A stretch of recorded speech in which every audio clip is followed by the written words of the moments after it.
नमस्कार दोस्तों, स्वागत है आपका अपना यूट्यूब चैनल टुडे एग्जाम पर। दोस्तों आज है 11 अक्टूबर 2022 और आज आरआरबी ग्रुप डी की एग्जाम थी। सेकेंड शिफ्ट की भी एग्जाम समाप्त हो चुकी है। सेकेंड शिफ्ट के एग्जाम में जीके जीएस के सेक्शन से जो भी प्रश्न पूछे गए सभी रियल प्रश्नों के साथ उपलब्ध हो गए हैं। दोस्तों उन बच्चे का बहुत बहुत आभार जिन्होंने मैंने पोल के माध्यम से पूछा था कि किसी का सेकेंड शिफ्ट में एग्जाम है तो क्वेश्चन सेंड कीजिए। अधिकांश प्रश्न जो है एक ही बच्चे ने सेंड किया है, तो उनका बहुत बहुत धन्यवाद। आप पोस्ट भी देख सकते हैं, वहाँ भी क्वेश्चन उन्होंने सेंड किया है। इससे पहले मैं ये चालू करने से पहले एक बात बता दूं कि दोस्तों आप लोगों में से बहुत सारे बच्चों ने एसएससी जीडी के बैच में जो है वोटिंग डाला था कि मैं आगामी तैयारी इसकी करूंगी। तो इस पे जो है आपको जो है कंटेंट जो है हम कल या परसों से स्टार्ट कर देंगे। आपको जो है प्रैक्टिस सेट करवाएंगे एसएससी जीडी का लगातार, तो जुड़े रहिएगा एक बेहतर तैयारी के लिए। चलिए दोस्तों शुरू करते हैं।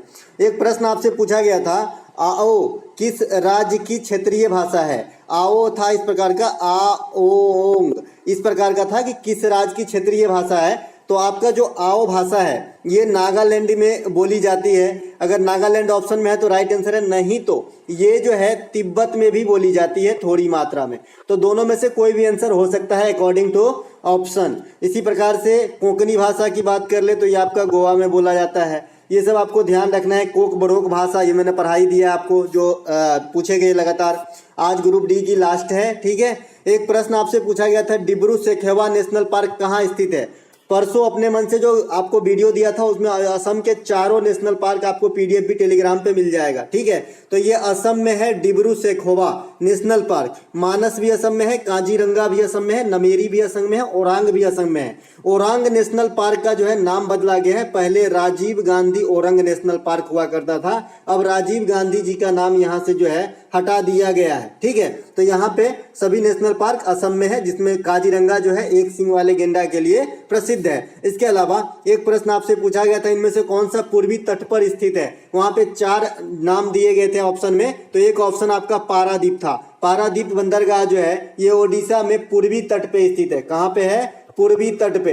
आप कैसे याद रखेंगे कि जो भी अरब सागर में बंदरगाह होती है ये आपका पश्चिमी तट का बंदरगाह होता है, ठीक है। और जो भी आपका बंगाल की खाड़ी में बंदरगाह होती है ये आपका जो है पूर्वी तट का बंदरगाह होता है। चूंकि ओडिशा, आंध्र प्रदेश ये सब बंगाल की खाड़ी के किनारे अवस्थित भारतीय राज्य हैं, तो यहाँ पे इससे भी अनुमान लगाया जा सकता था, ठीक है। चलते हैं आगे। एक प्रश्न आपसे पूछा गया था कि उत्तरी सरकार क्या है। उत्तरी सरकार दिया गया था, ऑप्शन में दिया गया था समुद्री तट है, नदी है, पठार है, मैदान है। इस प्रकार का आपको जो है 4 गो ऑप्शन में दिया गया था। तो उत्तरी सरकार जो है ये आपका समुद्री तट है। समुद्री तट है जो कहाँ स्थित है, ये आपका उड़ीसा और आंध्र प्रदेश के जो बीच वाला गलियारा है उसमें स्थित है। आपका यहाँ पे देख लीजिए, ऊपर के भाग में आंध्र प्रदेश में गोदावरी और महानदी के बीच के क्षेत्र को, यानी 2 नदियों के जो बीच का क्षेत्र है यानी तट हो जाएगा ये। तो ये उड़ीसा और आपका जो आंध्र प्रदेश की इस बीच का जो तट है इसे आपका उत्तरी सरकार कहा जाता है, ठीक है। और जो कोरोमंडल तट है ये पूर्वी तट को कोरोमंडल तट कहते हैं, ठीक है। उसी प्रकार एक प्रश्न आपसे पूछा जाता है, केरल के तट को क्या कहते हैं, तो मालाबार तट कहते हैं, ठीक है। मालाबार तट कहते हैं। और पाकिस्तान के तट को कहते हैं मकरान, ठीक है। तो आपको ये बात भी ध्यान रखना है, मकराना संगमरमर भी होता है जो राजस्थान में पाया जाता है, तो कंफ्यूज नहीं होना है भाई क्या बोल दिया, ठीक है।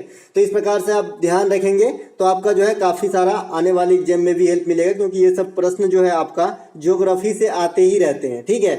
चलते हैं आगे। अगला एक प्रश्न आपसे पूछा गया था कि 73वां संविधान संशोधन कब लागू हुआ था। कोई बच्चे बोल रहे हैं 73वां संविधान संशोधन कब हुआ था। तो अगर दोनों में से कोई भी पूछा है तो मैं डिफरेंशिएट करके बताया हूं भाई कि भाई 73वां संविधान संशोधन अधिनियम जो है ये 1992 में आता है। इसी के अधिनियम में जो है त्रिस्तरीय पंचायती राज लागू करने की बात कही गई थी, और इससे रिलेटेड संस्था जो है ये आपका बलवंत मेहता समिति है। तो ये सब मैंने बता दिया था। इसके अलावा जो ये लागू होती है ना, ये आपका 24 अप्रैल 1973 की लागू होती है। और इसी कारण जो है 24 अप्रैल को इंडिया में जो है पंचायती राज दिवस के रूप में मनाते हैं, ठीक है। पंचायत से तो कोई भी क्वेश्चन आपका नहीं छूटना चाहिए अगर आपने एनालिसिस रोजाना फॉलो किया है तो। दोस्तों पंचायत से और भी मैं बता दूं आने वाले एग्जाम में, अरे ग्रुप डी खत्म हो रही है, एग्जाम थोड़ी खत्म हो रही है।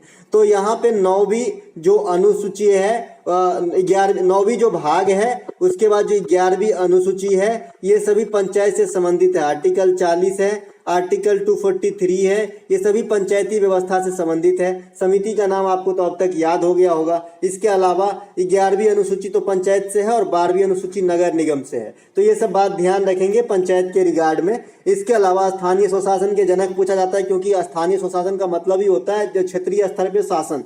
तो लॉर्ड रिपन ने शुरुआत किया था इंडिया के अंदर, तो ये बात भी ध्यान रखेंगे। एक प्रश्न आपसे पूछा गया था अंडर 23 कुश्ती चैंपियनशिप में कांस्य। तो अंडर 23 कुश्ती चैंपियनशिप में कांस्य जो है ये आपका पुनिया जी जीते थे। तो यहाँ पे पुनिया ऑप्शन में दिया गया रहेगा, राइट आंसर यही करके आना था। एक प्रश्न इससे जस्ट पहले वाले शिफ्ट में मैंने बताया था, लेकिन बहुत सारे बच्चे ने उसमें एक बच्चे ने कमेंट किया है कि ये प्रश्न नहीं आए थे। तो कोई बात नहीं भैया, अब स्टूडेंट को सारे प्रश्न याद नहीं रहते, एक आध गलत ही बता दिया तो कौन सी जो है दिक्कत हो गई। ठीक है, यहाँ पर देखिए काम आ गई है ना। यही प्रश्न बताया कि नहीं पूछा गया था और यही प्रश्न सेकेंड शिफ्ट में पूछा, क्या इत्तेफाक है ना। 76वां अनुच्छेद का संबंध किससे है? तो ये आपका महान्यवादी से है। मैंने ये भी बताया था अभी वर्तमान में कौन है, के वेणुगोपाल है। कौन है? के वेणुगोपाल है आपका महान्यवादी। और ये भारत सरकार के सबसे बड़े विधि अधिकारी होते हैं। इसकी नियुक्ति कौन करती है? प्रेसिडेंट करती है। इसके अलावा जो केंद्र राज्य स्तर पे जो सबसे बड़ा विधिक अधिकारी है आपका महाधिवक्ता है। कौन है? महाधिवक्ता। इसे क्या कहते हैं? एडवोकेट जनरल अंग्रेजी में। और इसकी नियुक्ति जो है आपका गवर्नर करती है, यानी राज्यपाल करती है राज्य स्तर पे। तो दोनों बात समझ में आ गई। केंद्र स्तर पे जो है सबसे बड़ी विधिक अधिकारी महान्यवादी जो आर्टिकल 76 से संबंधित है, और राज्य स्तर पे आपका महाधिवक्ता होता है जिसकी नियुक्ति आपका जो है राज्यपाल करता है। वर्तमान में के वेणुगोपाल जो है अटॉर्नी जनरल ऑफ इंडिया है। अटॉर्नी जनरल ऑफ इंडिया के बारे में एक और एडिशनल जानकारी है कि ये किसी भी सदन में वोटिंग नहीं कर सकते, भाग ले सकते हैं संसद के कार्यवाही में। तो आप ये बात भी ध्यान रखेंगे। चलते हैं आगे।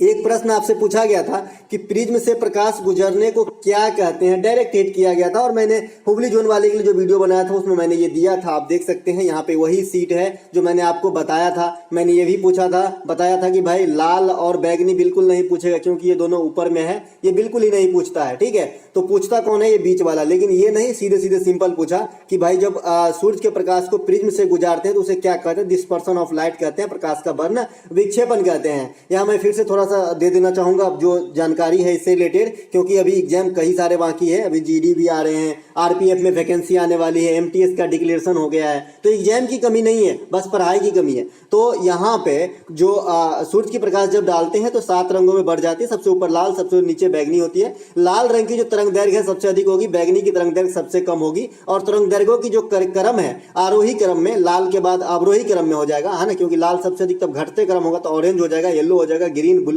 इंडिगो और वायलेट, है ना। अब यहाँ पे जो रिलेशन है वो ध्यान रखना आपको कि तरंग दैर्घ्य और प्रकीर्णन में जो है या अपवर्तनांक कहिए, इसमें जो आपका व्युत्क्रमानुपाती का रिलेशन होता है, यानी तरंग दैर्घ्य ज्यादा तो प्रकीर्णन कम होगा, प्रकीर्णन ज्यादा तरंग दैर्घ्य कम होगा। ठीक है, चालकता और प्रतिरोधकता में भी व्युत्क्रमानुपाती का रिलेशन है, इससे भी आपका क्वेश्चन आ चुका है एग्जाम में, है ना। उसके बाद मैंने एक बताया था कि आयतन और घनत्व में भी जो है व्युत्क्रमानुपाती का संबंध होता है। इसीलिए जल का जो घनत्व है 4 डिग्री सी पे सबसे अधिक होती है और आयतन सबसे कम होती है। तो आपसे ये क्वेश्चन डायरेक्ट हिट करता है एग्जाम में कि जल का जो घनत्व है सबसे अधिक कहाँ होती है? तो 4 डिग्री सी पे होती है। इसके अलावा एक क्वेश्चन आपसे पूछा गया था यहाँ पे कि विश्व चैंपियनशिप कुश्ती 2022 में, ये क्वेश्चन एग्जैक्ट बच्चा जो है पोस्ट किया है। मुझे नहीं लग रहा है कि ये क्वेश्चन आया होगा क्योंकि यहाँ पे रजत पदक जीता ही नहीं गया है। ठीक है, तो विश्व चैंपियनशिप कुश्ती 2022 में कितने रजत पदक जीते? ऐसे ही लिखे हैं रजत पदक। तो रजत पदक जो है 0 जीते हैं। हो सकता है भाई 0 ऑप्शन में, कोई बड़ी बात नहीं है। तो 0 जीता है। और विश्व कुश्ती चैंपियनशिप में 2 ही पदक मिले हैं भारत को और दोनों जो है आपका ब्रॉन्ज मिले हैं। कौन कौन जीता है? तो फिर से बजरंग पुनिया और अंशु मलिक ने जीता है। इसके बाद जो बात करें विश्व कुश्ती चैंपियनशिप 2021 में हुआ था, उसमें अंशु मलिक ने रजत जीता था। तो अगर रजत की बात किया होगा विश्व कुश्ती चैंपियनशिप में तो मेरे ख्याल से 2021 का पूछ रहा होगा और उसका आंसर जो है अंशु मलिक करके आना था। ठीक है, क्लियर। एक प्रश्न आपसे पूछा गया कि संविधान में 11वां मौलिक कर्तव्य कब जोड़ा गया था? तो ये आपका 2002 में 86वां संविधान संशोधन के द्वारा जोड़ा गया था। वर्तमान में 11 मौलिक कर्तव्य हैं जो रूस के संविधान से लिया गया है, आर्टिकल 51 के क में रखा गया है। इसके बाद ये कब जोड़ी गई थी? 1976 में जोड़ी गई थी। कौन सा संविधान संशोधन? 42वां संविधान संशोधन। कौन सी समिति थी? तो स्वर्ण सिंह समिति थी। ठीक है, तो इतने बात आपको ध्यान रखने मौलिक कर्तव्य से। है ना। एक प्रश्न आपको पूछा गया था यहाँ पे कि इंद्रधनुष बनने के क्या कारण है। दोस्तों इंद्रधनुष बनने के कारण जो है परिकीर्णन भी है और पूर्णांतिक परावर्तन है। तो डिपेंड करता है कि ये दोनों एक साथ दिए गए थे या नहीं। अगर एक साथ दिए गए होंगे तो यही राइट आंसर करके आना था। पूर्णांतिक परावर्तन के कारण और भी कुछ कुछ है जो गिने चुने हैं, ध्यान रखिए। हीरा का चमकना, फूटा हुआ कांच का चमकना, है ना। उसके बाद एंडोस्कोपी में इसका यूज होता है, उसके बाद ऑप्टिकल फाइबर में इसका यूज होता है, ठीक है। तो ये सब आपका जो है पूर्णांतरिक परावर्तन के सिद्धांत पे कार्य करता है। मिर्ग मरीचिका का आपने नाम सुना होगा, जिसे अंग्रेजी में हेलुसिनेशन कहते हैं। जब आप गांव घर में पक्की सड़क पे जाते हैं गर्मी के दिनों में, बाइक चला रहे होते हैं, दूर से दिखते हैं कि भाई पानी जैसे दिख रहा है, लेकिन वहां पर कोई पानी नहीं रहता, उसे मिर्ग मरीचिका कहते हैं। ये भी पूर्णांतरिक परावर्तन के कारण ये घटना घटित होती है। एक प्रश्न आपसे प्रधानमंत्री दिव्यांग योजना से रिलेटेड आया है, लेकिन ये नहीं पूछा गया। मैं बता दूं प्रधानमंत्री दिव्यांग योजना जैसे ही है तो कुछ ना कुछ रूप में दिव्यांग के जो है हेल्प से संबंधित ही होगी, है ना। ये तो फिर आर्थिक मदद होगी या फिर कहीं एंट्री की बात में जो है छूट होगा। तो इससे भी अनुमान लगाया जा सकता है कि ये जो भाई कोई योजना प्रधानमंत्री क्यों चलाएंगे, जो जनता की हेल्प के लिए। तो यहाँ पे नाम स्पष्ट है, दिव्यांग योजना। दिव्यांग मतलब जो होता है डिजेबल्ड पर्सन जो होते हैं, विकलांग, उनके लिए। तो इनके जो कुछ हेल्प की बात कही होगी। एक प्रश्न आपसे पूछा गया था प्लास्टर ऑफ पेरिस का सूत्र। दोस्तों इससे पहले वाले शिफ्ट में ही मैंने sodium carbonate, sodium bicarbonate, sodium hydroxide, plaster of Paris और इसके बाद विरंजक चूर्ण सूत्र के साथ रासायनिक नाम और बनाने की प्रक्रिया भी बता दिया था, और सब दिन बताते हैं। ये पीडीएफ आप टेलीग्राम से ले लीजिएगा, ठीक है। तो प्लास्टर ऑफ पेरिस रासायनिक सूत्र आपका होता है CaSO4 हाफ H2O। इसे जो है कैल्शियम सल्फेट हेमीहाइड्रेट कहा जाता है, और ये जिप्सम के डिहाइड्रेशन यानी निर्जलीकरण से प्राप्त होती है। तो दोस्तों जो भी प्रश्न प्राप्त हुए, सही प्रश्नों को आपके साथ लाया। अच्छा लगा हो तो लाइक कर लीजिएगा। मिलेंगे एक नए वीडियो के साथ, ठीक है। तब तक के लिए जय हिंद।